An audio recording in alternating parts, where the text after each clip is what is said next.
John, we go into the second leg of the semi-final. The tie is what could be described as finely poised. Is that your view?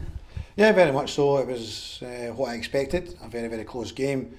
One goal separated the teams. We're delighted to have that goal advantage going into the second leg up in Forfar on Saturday.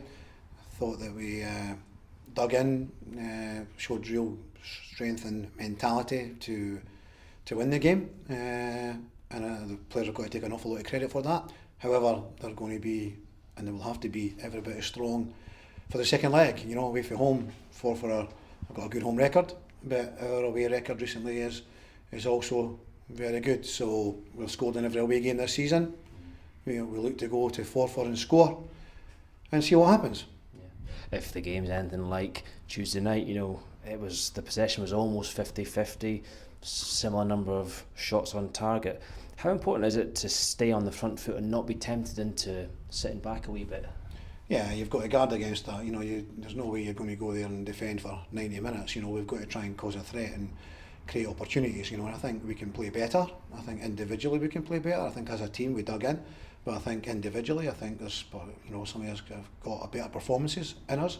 And I think if we can do that and retain the ball a bit better, then I think we'll create more chances. And hopefully that was good the other night there, regarding that we didn't have an awful lot of chances yet, scored a couple of goals. So if we can create more chances, hopefully take them and get the goals that we need to take us to the final. Yeah. Looking at one of the goal scorers, the winning goal on Tuesday night, John McGlynn, he got off the mark. That almost gives another dimension or another option up front. The fact he's off the mark and confident and playing well. Yeah, very much so. He has been playing well. The goal's the only thing he's really been missing. And thankfully he came on at half time and he took the opportunity, very well to score the goal, and his opportunity to get on the pitch. And delighted for him. He's been striving to get that goal. He's been trying. Even Saturday at Montrose had a few good opportunities, good efforts at goal. Just didn't quite get the goal. But Tuesday night, hit it very quickly, very early, really, really sharp, and it'll give him all the confidence going into the game on Saturday. I thought another key performer further back in the formation was Callum Crane.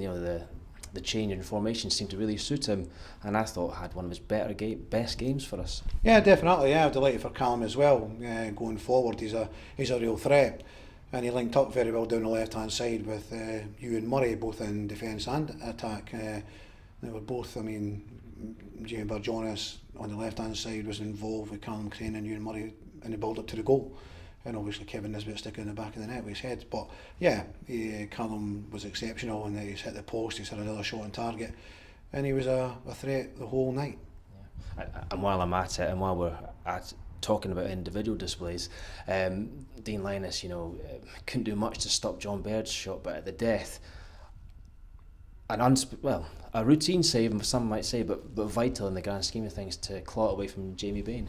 Yeah, very much so. Yeah, he didn't have much of a chance with John Baird's shot. It was in from the moment it left his foot. It was right behind it, and you could see where it was going to go, and it was going to take some hell of a save to save that. So, he did pull off a really good save when the lad made a good time running behind, and he almost knocked the ball past Dean, but at full stretch he managed to get a tip to it and knock it away from him when we cleared the danger. And again, I put that down to Dean, being really, really switched on, focused right to the last, kick of the ball. And again, that will be very much key on Saturday, and evidence in games recently this week, in fact, the amount of goals that have been scored late, and that we all need to play right to the final whistle of that referee on Saturday, and make sure they're either trying to get the ball in the back of the Forfar net or keeping it out our net to make sure we get to the final.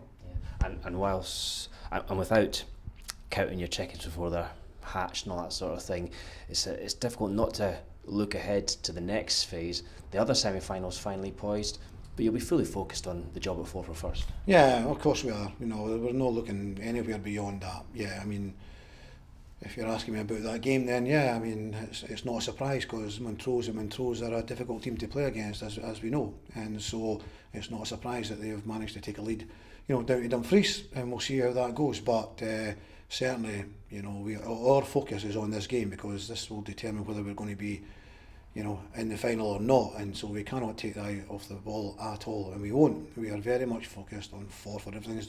everything's got to go into this 90 minutes. We cannot leave anything on the pitch anywhere. We've got to come off that pitch, you know, absolutely getting dragged off because we're so tired that the energy that we've put in there has been enough for us to win the match.